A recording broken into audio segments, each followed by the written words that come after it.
Hi BookTube. I'm sorry about this awkward angle. These shelves under here are just wrapped books, so we're not really going to talk about them. Oh, that's a nice hardcover. Sorry, I said we're not going to talk about them. We're talking about this shelf now. I categorize it as children's literature, but there are some stuff, like one or two books that are maybe not for children, but kind of fit in anyways. So this first shelf is all children's picture books. Mostly from when I was a kid. Some of them are more recent, but yeah. So we're just gonna start over here. We have some of these beginner books, Dr. Seuss type books. So let's just hop into it. We have the 500 Hats of Bartholomew Cubbins by Dr. Seuss. Then we have Green Eggs and Ham, the classic. Then we have Oh Say Can You Say Dinosaur, which is all about dinosaurs. This isn't by Dr. Seuss, but inspired by Dr. Seuss. One Fish, Two Fish, Red Fish, Blue Fish. This was the first book I read by myself. There's A Walk It in My Pocket. And then we have a Berenstain book, the Bee book. And then we have some of the floppier books. This is Little Men, Little Miss. Mr. Stubborn says there are no monsters in this book. But there probably are. The Little Men and Little Women series. Peter and the North Wind. This was just a really beautiful book. And my mom said I did have this book when I was younger. Just a really beautiful story there. And we have Love You Forever, which everyone should have on their shelves regardless of if they have children or not. It's a beautiful book about love between a mother and her son. And then we have The Chipmunk Story. It's just the Chipmunks from when I was a kid. Then we have some Robert Munsch books. He's a Canadian children's author. This is 50 Below Zero, about a little kid going out into the really cold weather. And another Robert Munsch book, one of my favorites, Jonathan Cleaned Up and Then He Heard a Sound, or Blackberry Subway Jam. So he cleans up and then the subway comes through and wrecks everything. And his parents don't believe him that he actually cleaned up. Then we have Pigs by Robert Munsch. The Paper Bag Princess by Robert Munsch. It's a famous story.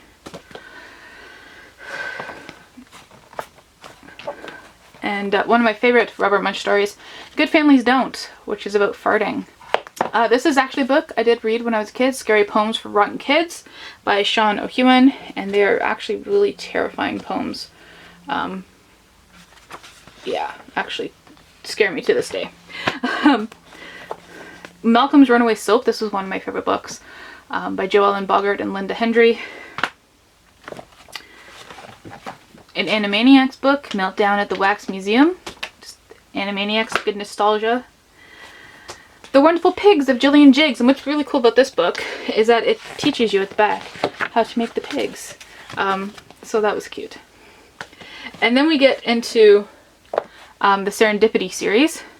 And this is how I remember reading them as a kid. And we got them for free from McDonald's. So this is Featherfin. This is a series by Stephen Cosgrove and Robin James, and they have these beautiful illustrations on them. So this is a collection of them. There's 7 stories in here. And then I found these hardcovers at a thrift store, and I bought all of them that they had. I was like, I don't care about price, I want these in my life. Leo the Lop, this is tale number 3. I don't think they're in any order here. Cartouche, which is that little creature down there. Then we have The Dream Tree. Trapper, Hucklebug. Morgan and Me, which is about a reindeer named Morgan. In Search of the Save-opotamus. Cap and Smudge. Morgan Morning, which is again about that unicorn. Creole, about this really weird looking creature. Leo the Lop, Tale 2. Bengali, this is funny, this is about cleaning up. They all have little morals at the end of them. Snaffles. Grandpa Lop. And Serendipity, the book that started it all. And we'll talk about those books in a second.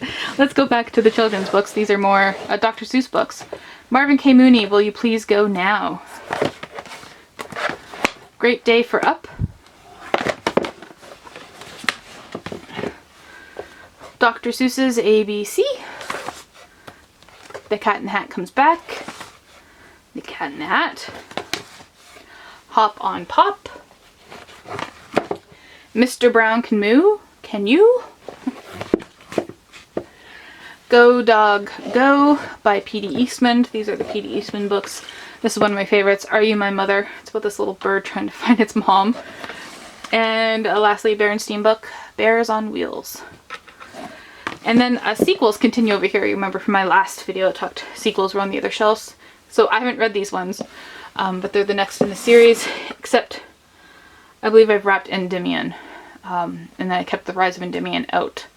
I kind of regret doing that because Endymion is kind of like the sequel to the Hyperions, so oh well, that's there. Really good series, Hyperion, read it.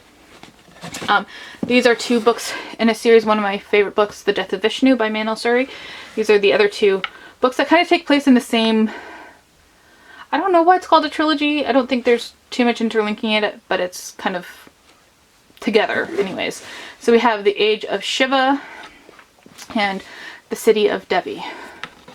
And they're take place in India. The first one was about a poor man named Vishnu who was dying. And then I have Tad Williams to Green Angel Tower. This is part 2, so part 1's wrapped on the shelf somewhere. Okay, so here we have more children's literature. I got this pot when I was in Nicaragua, or my brother bought this pot back for me actually. It's got turtles on it, and I absolutely love turtles. So here's that decorative thing. And then we have my Roald Dahl collection right here. The BFG is falling apart. But that includes, I've read all of these. So we have James and the Giant Peach. My favorite one, Danny, the Champion of the World, which is not no magic, nothing in it. Well, besides the writing, but a boy and his father. Then we have the BFG, which I've read so many times that it's fallen apart. About a giant who collects dreams.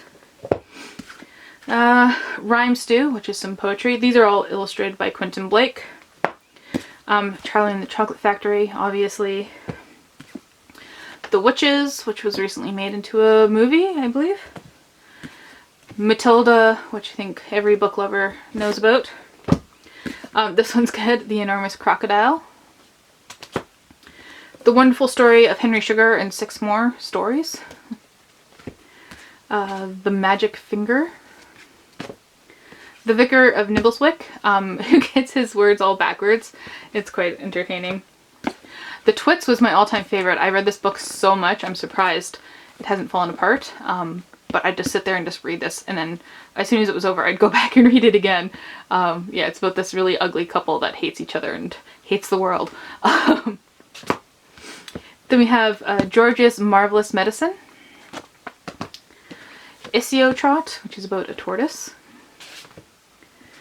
The Giraffe and the Pelly and Me. Charlie and the Great Glass Elevator, which is the sequel to Charlie and the Chocolate Factory. And then lastly, Revolting Rhymes. And these are more hardcover children's books. Okay, we're going to start here. This is Dinotopia. I actually got this a year or two ago. Yeah, for my birthday from my brother. And I love dinosaurs, and this story was really good. It's about a boy and his father end up crash landing on this island where dinosaurs still exist, and they are like equal with humans.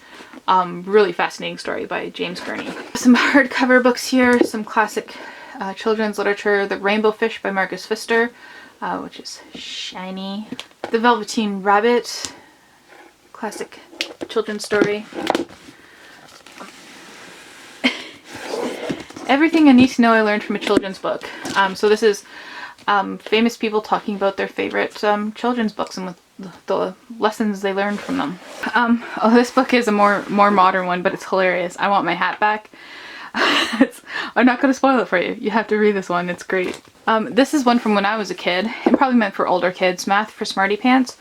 It's kind of like a narrative about these kids and making math fun. It's by Marilyn Burns and Martha Weston. And Dennis Lee is one of my favorite poets.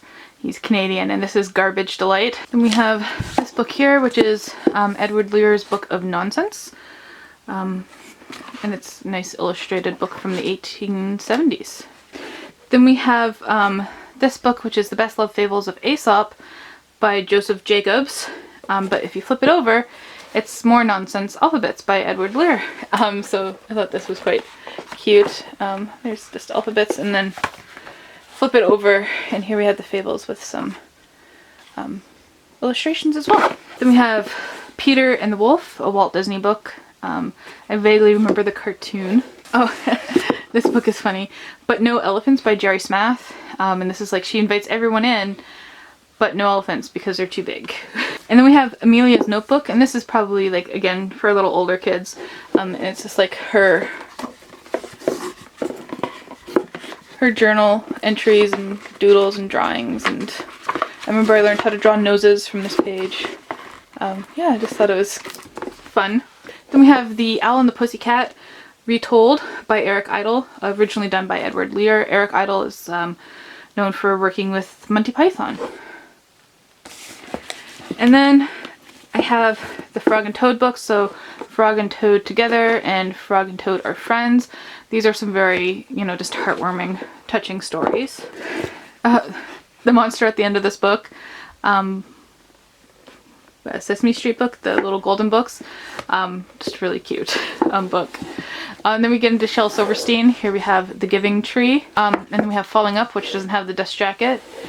But we do have the dust jackets for A Light in the Attic. These are all poems with really cool drawings.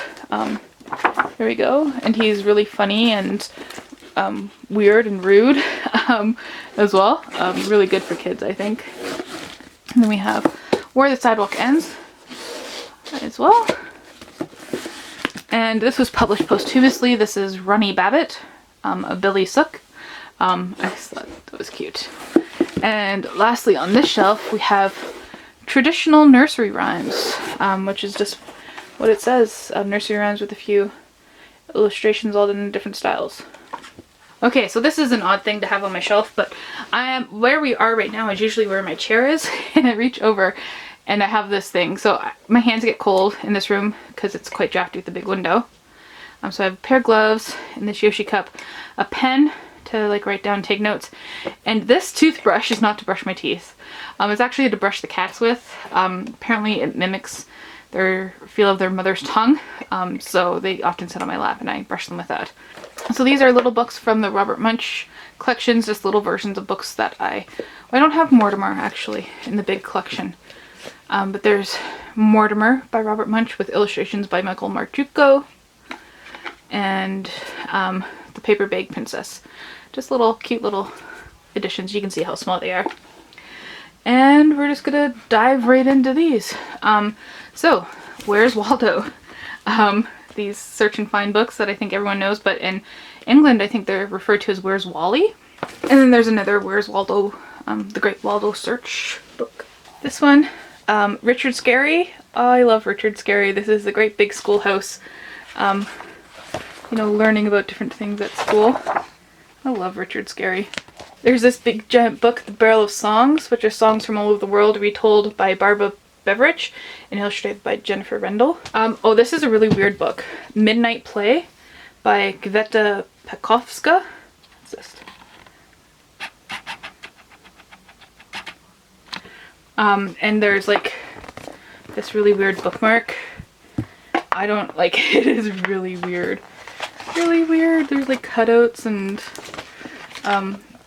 different words and stuff like that. Like it's just a really strange book. You can make people wear different clothes and stuff. Yeah, when I saw this I just had to have it. This is one of my childhood favorites, Children Just Like Me, put out by UNICEF, and it features profiles on children all over the world. So here we have Omar. I believe he was from Cancun in southeastern Mexico. This is another weird, really big book, Rapido's Next Stop, and it's just a big black thing, but then there's little flaps that you can open up and then there's little flaps that you can open up that tell the story. It's a really big book.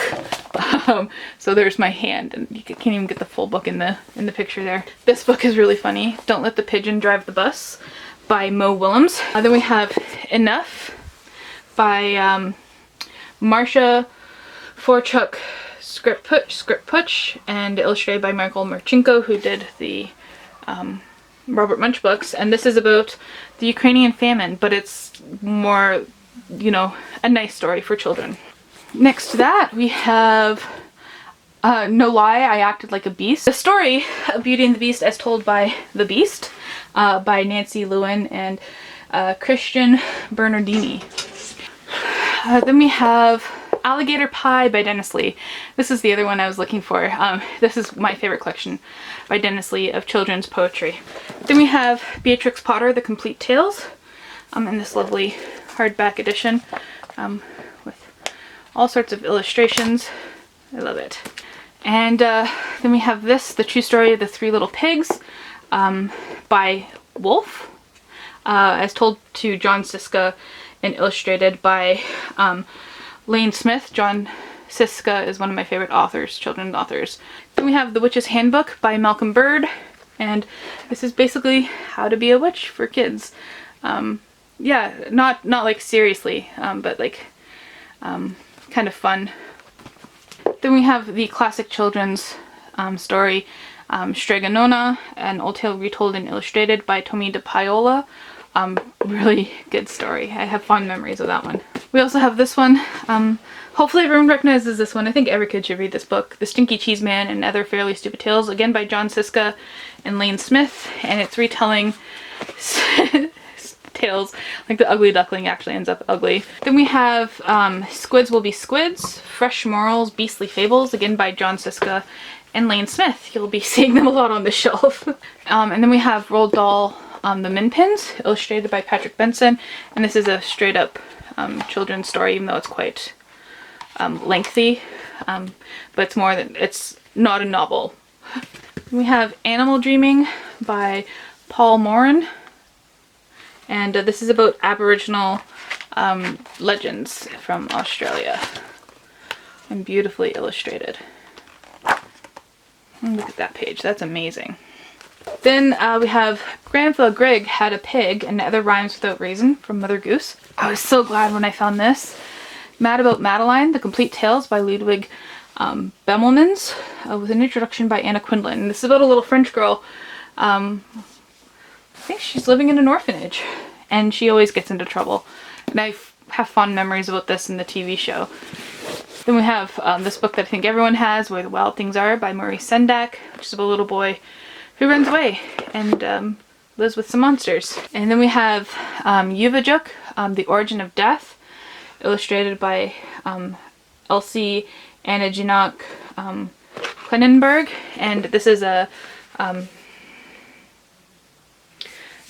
Inuit story, and it's really cool because it has the Inuktitut, the language, and then it has the translation in English, and then illustrations on the other side. So I think that's really cool. We have another John Siska and Lane Smith book. This is about Baloney, Henry P. He's an alien.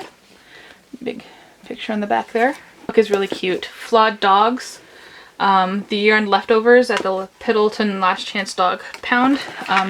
So there's little pictures of these weird looking dogs and their little stories. So Titus, who's half bulldog and half poodle. Ibu, who's a robot dog. It's really quite a cute book. And then we have Munchworks, a collection of Robert Munsch stories, illustrated by Michael Marchenko and Helene Despetu. This is one of my strangest kids books, 4 Legs Bad, 2 Legs Good, by D.B. Johnson, which is Animal Farm kind of retold for kids. Yeah, really messed up. Really messed up. Maybe it's not for kids, maybe it was just a joke book. And then I have these 2 books, which are kind of linked. Science Verse and Math Curse, again by John Siska and Lane Smith. And now we get into my PopUp book collection, which is not necessarily all for kids. I'm skipping the shelves with the unread books, so there's a shelf over there, and the bottom 3 shelves are all unread books. So, yeah. Let's just pull them out. Oh, that one's upside down. The Phantom of the Opera. I'm not going to go through all the pages, but like, it's pretty cool. It's the story of the musical more so than the book. This is one of my prized collections. The Little Prince pop-up book. You'll have seen the Little Prince on, I have like 3 copies of it on my other shelves. And so we have, I'm trying to get them in frame, but they're so big. Yeah, I'm not going to go through them all, as I said. I will maybe do a separate video on them. Then we have Moby Dick pop-up book. Here we go. We won't really concentrate on that, and it's always, this book is really well done. There, you can see him drinking there. Yeah, really well done.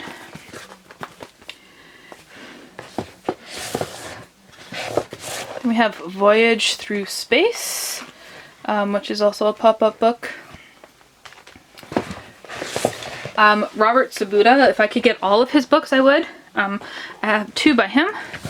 That's Beauty and the Beast, which is just like that. It's amazing. And then there's little side things pop up too. So he's an amazing artist. I also have his version of the Chronicles of Narnia. So here we go there. There's it's really big. Yeah, I love his work. And then we got the Frankenstein pop-up book there as well. Some big scenes there. And more pop-up books, and we're going to start at this side. So this is the Enchanted Castle, and it's just a castle, and if you open it up, it's one of those books where you can open it up like, I can't explain it. It's a book where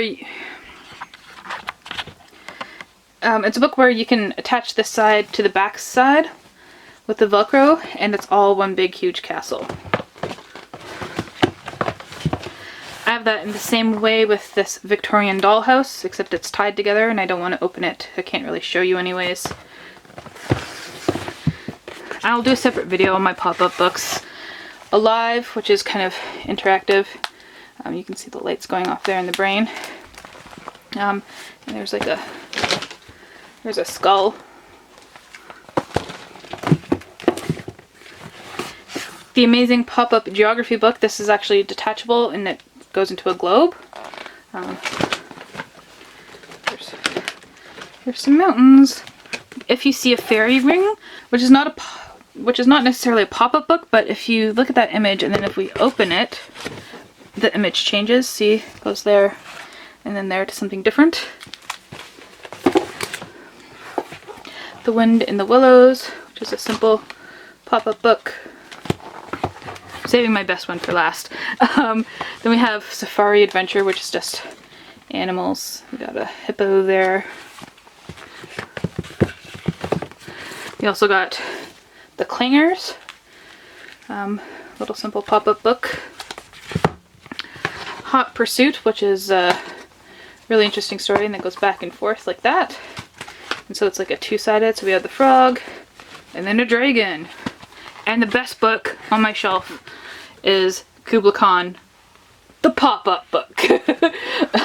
Yes, this is the poem Kubla Khan done in a pop-up book. So that's like really freaking cool, I think. So that's that shelf. Thank you for watching.